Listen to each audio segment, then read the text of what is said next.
My name is Ruby Lawson. I was born and raised in a small town called Prescott, Oregon, where college diplomas hanging on the wall meant more than kindness or passion. In my household, there was no room for vague dreams, only the plan: graduate with honors, get into a prestigious university, then pursue one of the so-called respectable careers: law, medicine, or academia. My father, Douglas, was a veteran political science lecturer at Oregon State University. He always stood straight, dressed sharply, and spoke as if he were constantly addressing a classroom. My mother, Linda, was the principal of the town's only high school. She believed that every mistake could be avoided if people just followed discipline and tradition. To them, the perfect child was my sister, Natalie Lawson. She could recite the Declaration of Independence at age 4 and got into Harvard Medical School at 18. When she announced her full-ride scholarship, the whole family threw a party. Relatives from all over came. My father raised his glass, eyes gleaming with pride. "This is the future of America. That online business nonsense? Just childish distractions." That comment was clearly aimed at me. I didn't hate studying, but from a young age, I was far more fascinated by what happened behind the screen than by copying theorems into a notebook. At 12, I fixed a neighbor's jam printer in exchange for $10 and 2 movie tickets. By 15, I had written my first lines of code to build a simple website for Ms. Martin's flower shop, and she got her first online order just 3 days later. On my first new PJ's outfit, I felt like a woman in the old days. I thought my parents would be proud. Instead, my mother frowned and said, "You should focus on the SAT.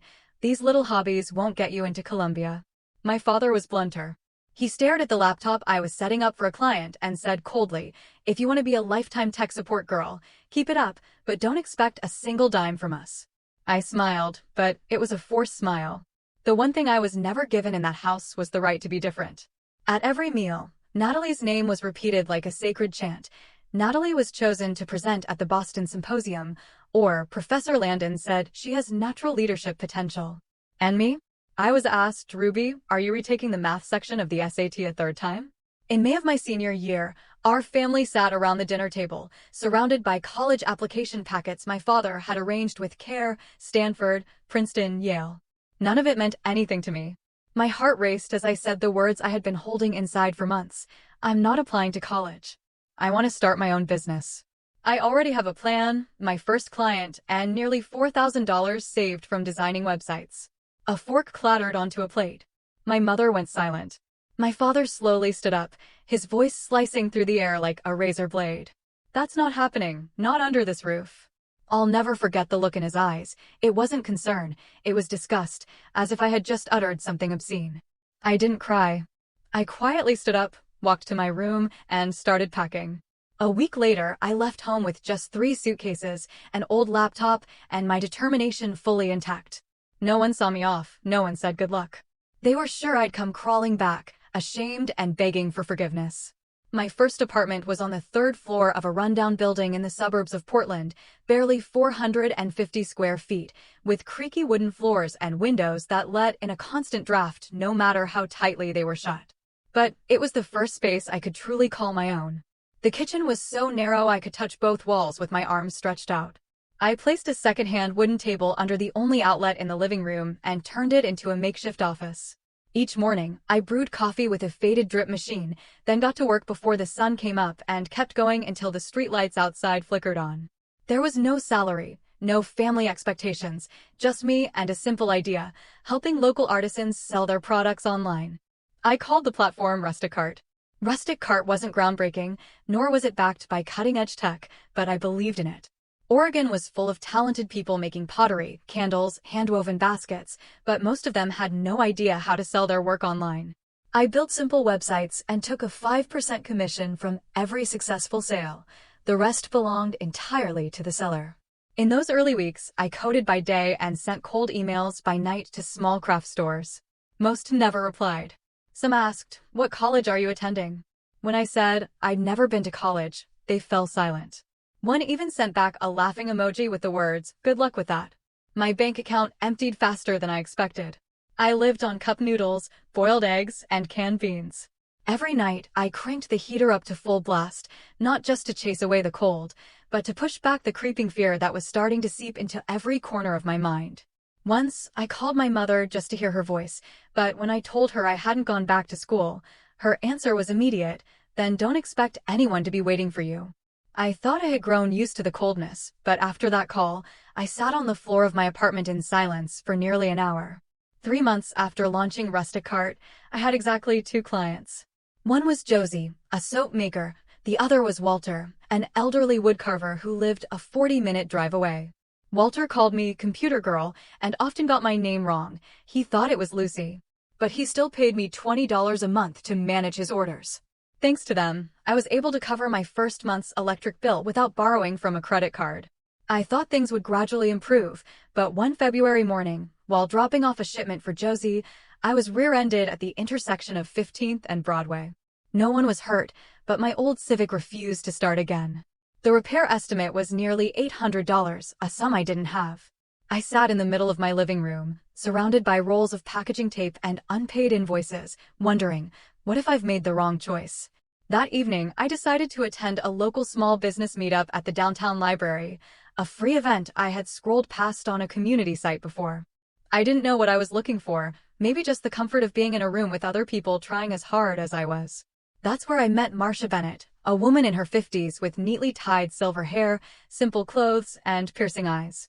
She was the founder of LedgerFlow, a small business accounting software company, and she was sharing lessons on scaling a product.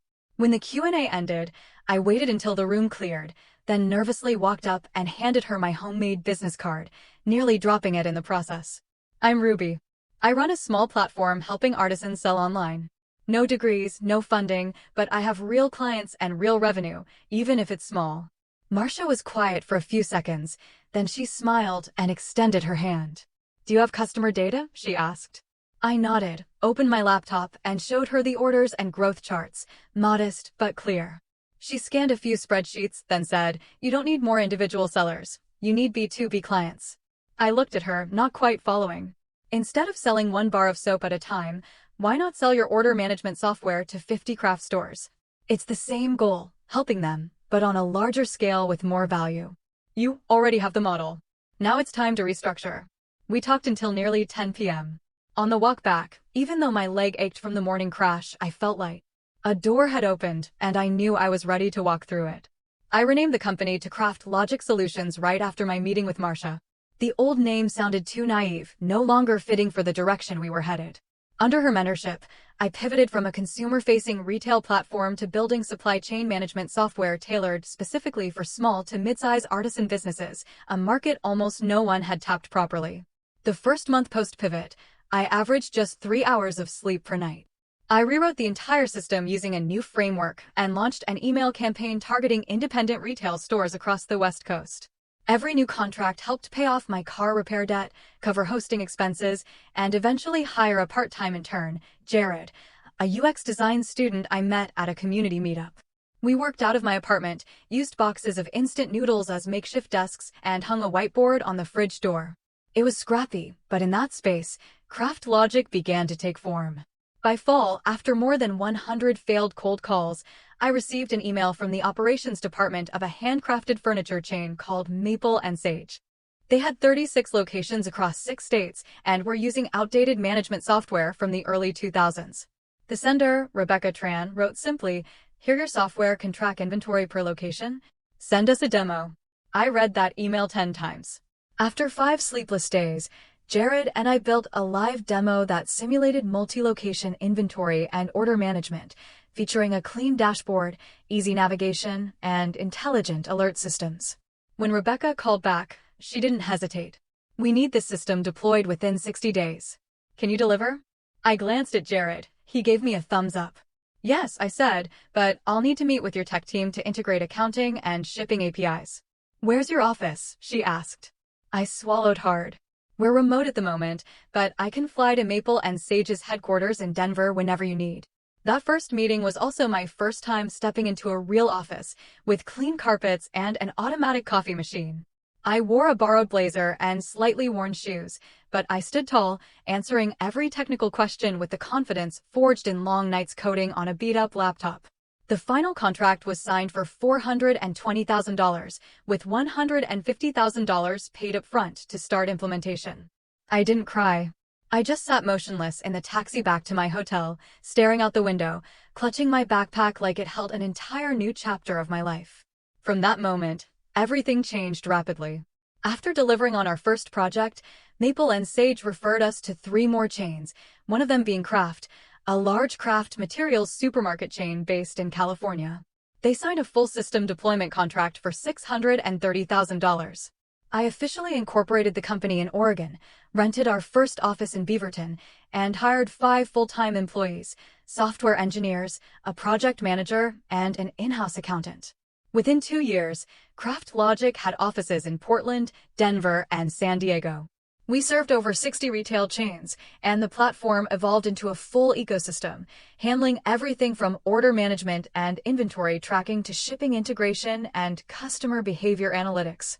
In our 3rd year, revenue surpassed $1.2 million, with net profit clearing $300,000. By year 4, I was invited to speak at the Women in Tech West Coast Conference, where I shared how simple software tools could transform traditional industries. After my speech, a middle-aged man approached me and handed me his business card with both hands. I'm Michael Davis, Chief Strategy Officer at Bright Access Ventures. We've been following Craft Logic since earlier this year. If you're open to an M&A conversation, we have a proposal. I smiled and accepted his card, but made no promises. The following week, I received 3 more acquisition offers. The highest one valued the company at $36 million, an amount that stunned our entire team. Jared blurted out, "If you sell, I'd be happy for you, but please don't. We're not finished." I looked up at the development roadmap pinned to our meeting room wall, where we used colorful sticky notes to track feature modules. I knew exactly where we were and where we were going. I declined all 3 offers, not because the money wasn't enough, but because Craft Logic wasn't just a company. It was proof of the path I chose, the path my family once completely rejected. Selling it now would have felt like sitting back at that old dinner table, silent under their judgmental eyes, nodding in defeat. Even as the company thrived, I maintained an almost extreme level of discretion in my personal life. I still drove my old Subaru, lived in a modest 2-bedroom apartment in Beaverton, and whenever someone asked about work, I simply said, I build small software tools for craft shops. My family, predictable as ever, only seemed to remember me when discussing disappointment. My mom still called once a month, not to check in, but to update me on how Natalie had just been appointed chief resident at a major hospital in Seattle, or how her husband had published another biochemistry paper in a science journal. I learned to smile and stay silent. But everything changed when my father, Douglas, was laid off after 28 years teaching political science at Oregon State University. Budget cuts eliminated his department, and at 61, he abruptly lost his main source of income. 1 week later, my mother was diagnosed with an autoimmune thyroid disorder requiring long-term treatment with specialty medication not covered by insurance. When Natalie heard the news, she gave a flat response. "I'm swamped at the hospital too, I can't help." I sat quietly in my office, staring at a bank statement my mother accidentally sent to an old email address I still had access to. One line stood out, "This month's mortgage payment, not received, overdue by 16 days. Just below that, a prescription bill totaling nearly $1,800. No one in the family reached out for help. Maybe they still believed I was barely scraping by, too stubborn to go back to school. But I knew if no one stepped in, they would lose their home.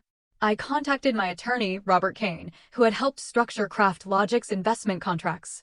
I asked him to set up a trust fund called Spring Hill Holding, disguised as a support grant from a nonprofit education community initiative.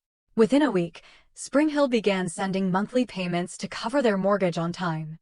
My parents received a confirmation letter from the bank stating that an organization had volunteered to back their loan due to the couple's long-standing contributions to local education. They didn't ask any questions. At the same time, I had Robert establish a shell company, Brightstone Consulting, registered in Boise. Through it, I signed a fake contract with my father, hiring him to write a civic education curriculum manuscript for modern teaching. Compensation: $2,000 per month. No one checked, no one questioned it. My dad began bragging to friends that he'd been appointed as a state-level educational advisor. My mom, relieved, assumed a silent benefactor was helping them through a rough patch. And me? I quietly approved the wire transfers each month, never asking for gratitude. But that wasn't all. Last June, I found out Natalie, my sister, had just given birth to twins. Due to unexpected costs from her C-section, she had to postpone enrolling them in the bilingual daycare she once raved about. A few weeks later, 2 scholarships labeled Northwest Infant Potential Development Fund appeared in the daycare's records, each worth $9,500 a year, for exactly 2 names, Jacob and Lily Winters. Natalie posted on Facebook in all caps, "It's a miracle. God always provides in his own way." I read it and gave a dry smile. Over the past 3 years, I've spent more than $120,000 maintaining every form of support: housing, medication, tuition, and my father's nominal income. All of it legal, all of it carefully masked to keep my identity hidden. I lived 2 lives. At work, I was Ruby Lawson, the CEO TechBridge Weekly dubbed the tech sorceress of the artisan sector. I closed million-dollar contracts, spoke at conferences, and flew private when needed. To my family, I was still the dropout daughter, probably selling things online somewhere. Every Christmas, I came home in a basic rental car wearing an old coat, listening to my mom ask, "Still haven't reconsidered going back to college?" And my dad would slowly nod, as if silently forgiving me for not having made something of myself. I said nothing, still silent, still paying the bills on time. That year, Thanksgiving fell on a gloomy, rainy day in the suburbs of Salem. I came home with a bottle of Napa Valley red wine, a nearly 40-page color-printed folder, and a USB drive containing the internal presentation I delivered at the Seattle Tech Conference back in September. I had waited long enough for this day. When I walked into the house, my mother, Linda, was plating the stuffing onto ceramic dishes, still carrying that air of busyness she wore every year. My father, Douglas, sat in his armchair with the business section of the newspaper spread across his lap, giving me a slight nod instead of a greeting. Natalie came down the stairs, dressed like she was ready for the cover of a medical lifestyle magazine. Her husband, Matthew, had just unbuckled the twins from their booster seats and whispered, "Let's not let the kids mess with Aunt Ruby's weird laptop again. Nobody wants their kid coding by age 3. I didn't react, just gave a faint smile. Dinner started at exactly 6 p.m. as usual. My mother raised a toast to health and family unity. As expected, my father stood next to deliver a 3-minute speech on Natalie's contributions to the medical field, how lucky we were to have Matthew, an ideal son-in-law who values knowledge, and the joy of watching their grandchildren exceed developmental benchmarks. Not a single word about me. As everyone began carving into the turkey, I gently placed the stack of documents on the table, right in front of my parents. "I'd like to share something today." My mother paused, frowning as if I just spilled gravy on the tablecloth. Natalie glanced at the papers, lips pressed together with suspicion. I pulled one sheet from the stack and laid it open on the table, a copy of TechBridge Weekly's centerfold featuring a rare photo of me smiling. The headline in bold, "Ruby Lawson, founder and CEO of Craft Logic Solutions, the software platform reshaping America's artisan market." My father picked up the magazine, flipping through it like he was searching for signs of forgery. "Where did you get this?" he asked, his tone colder than the wind outside. "From my own life. I've been running Craft Logic for 8 years now. The company employs over 180 people across 3 cities. It's currently valued at $47 million. And Mom, Dad, I'm the one behind every bit of support this family has received over the past 4 years." I opened the folder. Bank transfer records from Spring Hill Holding to their mortgage lender, health insurance documents for my mom funded by a private trust, a fake contract from Brightstone Consulting issuing my dad a monthly salary, and scholarship award letters granted to Jacob and Lily, all with proof. The room froze. My father pushed back his chair and stood abruptly, face flushed. "You're making this up. A college dropout with no credentials suddenly becomes a software millionaire? Lie to the world, but don't insult our intelligence. You're the one lying to yourself." I stayed quiet because I thought the family needed to keep its pride. But I'm tired of hiding everything just to be tolerated in this house. My mother whispered, as if afraid of her own voice, "Why didn't you tell us sooner?" I looked at her, answering slowly, "Because every time I spoke, you looked at me like I was an outsider, like I didn't belong. So I chose to help without asking for acknowledgement." Natalie leaned forward on her elbows, coldly interjecting, "I've worked 14-hour days to become a doctor, and you write code at home and suddenly you're a celebrated CEO? That's laughable. I don't deny your hard work, but you're not the only one who struggled. I've fallen asleep on my keyboard, eaten dry ramen because I couldn't afford to boil water. I built this from nothing. My father slammed his hand on the table. Enough. I don't want to hear another word. You're a fraud, a disgrace to this family. Someone like you could only make money through deceit. I stood up. I didn't yell. I didn't cry. So that's it. You don't want to know who I really am. You just want the ideal version of me that you made up. Fine. I gathered the documents, placing them carefully back in my bag. As I turned toward the door, my mother gently grabbed my wrist. Ruby, what about next month's support? I looked at her, my voice barely above a breath. Mom, people who see me as a disgrace can't keep living off my money. As of today, it ends. I stepped out of the house where I had always been seen as nothing more than a burden. It was still raining, but every drop that fell on my shoulders felt impossibly light. I left Salem the very next morning. No letters, no messages. My flight to Florida departed at 6:15 a.m. from PDX. I sat by the window, watching the thin clouds dissolve over the Oregon sky I once thought I belonged to. Not anymore. 3 years ago, I bought a vacation home on the outskirts of Clearwater, just off the Tampa coast. A 3-bedroom house with a red tile roof, white paint, and a backyard full of grapefruit trees and lavender. Until now, I only visited it on rare occasions when I needed to escape the whirlwind of work. But this time, I wasn't there to take a break. I came to start over. During the first week, I cleared out the entire vacation rental interior, cheap printed art, clunky faux antique furniture, and lifeless decor. I hired a local interior architect, Elena, to transform the house into a real home, bright, clean, modern, and grounded, a place where I could breathe and just be. Meanwhile, I authorized Robert Materati to send official notices to each relevant party, terminating all previously arranged financial supports. Spring Hill Funds ceased all mortgage payments on the house in Salem. Brightstone terminated its consulting contract with Mr. Douglas Lawson. The special scholarships for Natalie's children would not be renewed next year. No explanations, none needed. I didn't owe them anything anymore.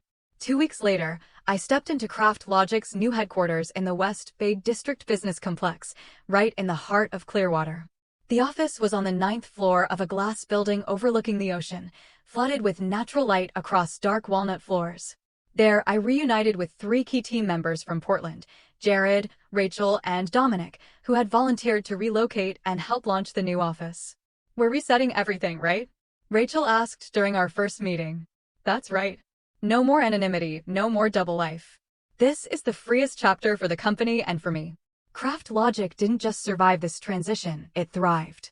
We secured 3 new Florida-based clients in the first quarter, and an investment fund out of Boston had just proposed a new valuation, $59.7 million, not including the AI products we were preparing to release. I no longer wore cheap jeans just to stay humble, no longer hid my expensive smartwatch under long sleeves. I didn't have to pretend to fail just to be temporarily forgiven for being different. I was the CEO, the founder. I was Ruby Lawson in every sense. I started becoming active in the local business community. One Friday evening at a Florida Women in Tech networking event, I met Caleb Meyer, a digital transformation consultant for nonprofit organizations. He had a warm smile and the kind of natural handshake that felt like you'd known him forever. We talked about using tech to connect young founders in rural areas and then about steamed grouper from a nearby Thai place. 3 weeks later, we had dinner for the 3rd time. That time, there was no more work talk. We walked barefoot on the beach at night, sharing a pair of earbuds playing our favorite teenage songs. I didn't have to explain what my company did. I didn't have to dodge financial questions. You're the only person I know who built an entire company and managed to keep it secret from the world, Caleb said as we sat on the porch listening to the soft waves. I laughed, maybe because I used to think if they knew, they'd try to turn me into someone else.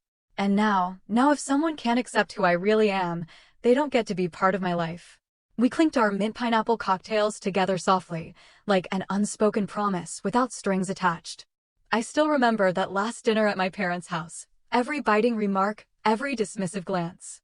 But instead of letting those things eat away at me, I now use them to measure myself. Every day I live honestly is a day I've already won. I started thinking more about people like me, young individuals without fancy degrees, but filled with big ideas. Not everyone can spend years grinding in the dark the way I did, and not everyone gets the chance to meet someone like Marsha Bennett at exactly the right moment. So I decided to start the Ruby Foundation with its first program called the Forge Forward Grant, a financial aid and mentorship fund for young founders without college degrees, but with promising business plans. We didn't ask where they studied. We only cared about what they wanted to build and why. The fund's announcement took place in a small auditorium at the Clearwater Tech Hub under the warm April sun and the scent of fresh roasted coffee from the corner stand. I stepped onto the stage with no papers, no teleprompter, just me. Here are people who can craft the perfect wooden chair at 16. Others who develop content filtering algorithms without taking a single hour of computer science. If we deny them a chance just because they don't have the right diploma, then we're the ones lacking. We received nearly 500 applications in just the first 6 weeks.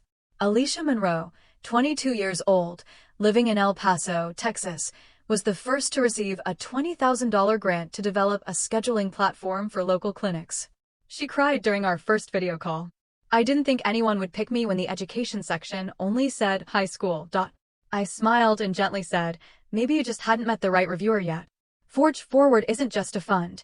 It's a heartfelt response to the 19-year-old version of me, the one who once curled up in a 450-square-foot apartment, wishing someone would just believe in her. One afternoon in June, while I was watering the lavender in the yard, my phone rang. The screen said, Natalie. I was going to let it go to voicemail, but then I answered. It's me, she said. Her voice wasn't sharp anymore. It was lower, slightly shaky. How have you been? I'm okay.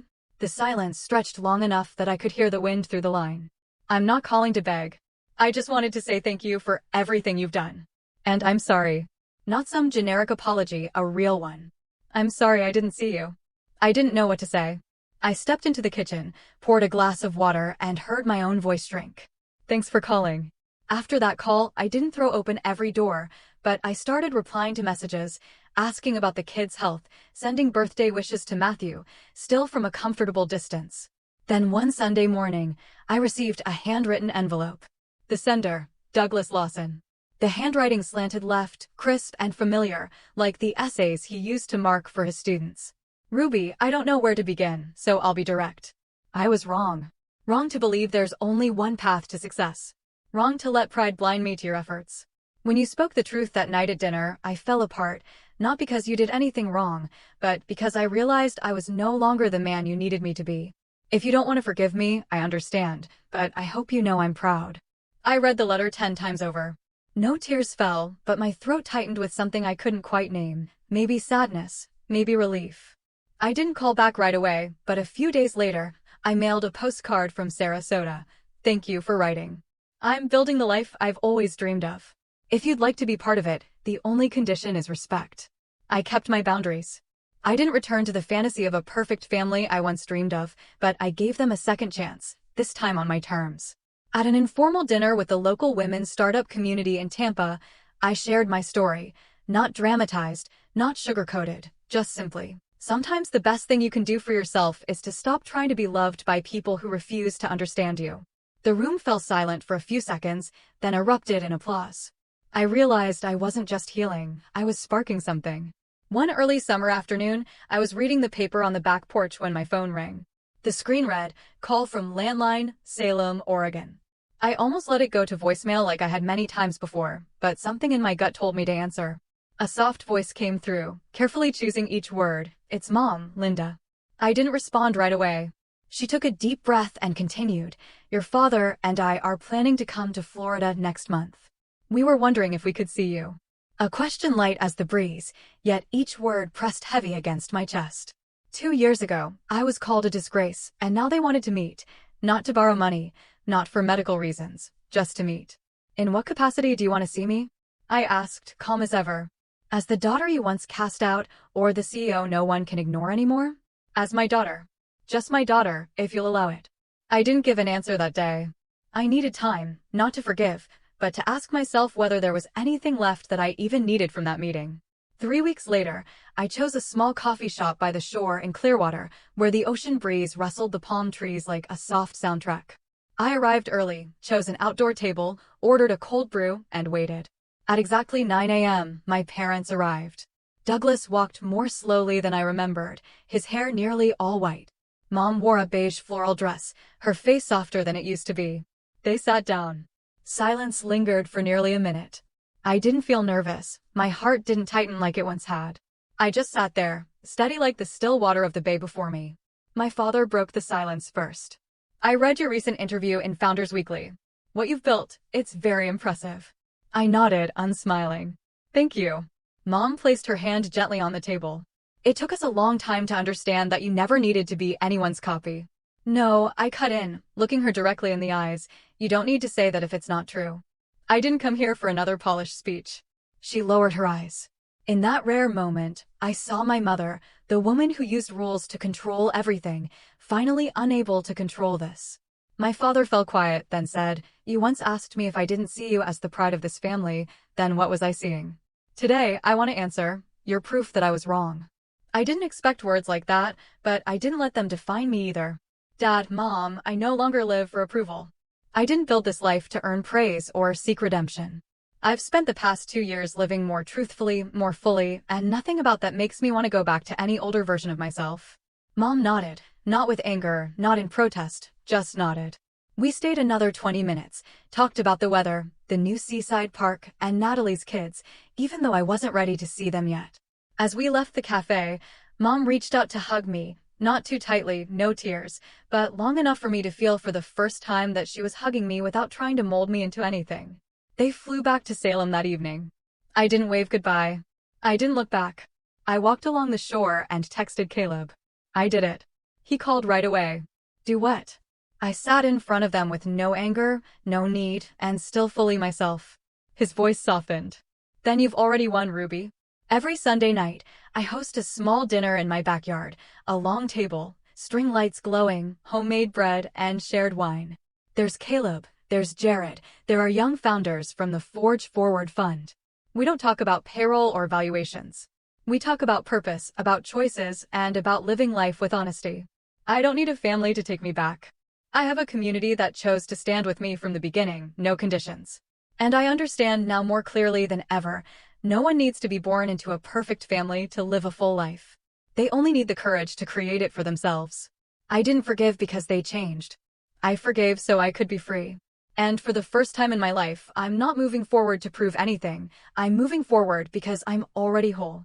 Ruby's story isn't just about building a successful startup.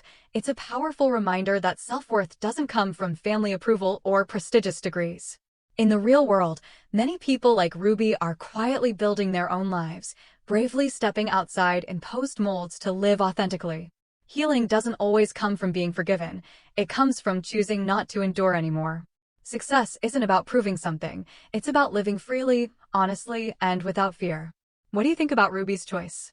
Would you dare to live your truth, even if it meant giving up your family's approval?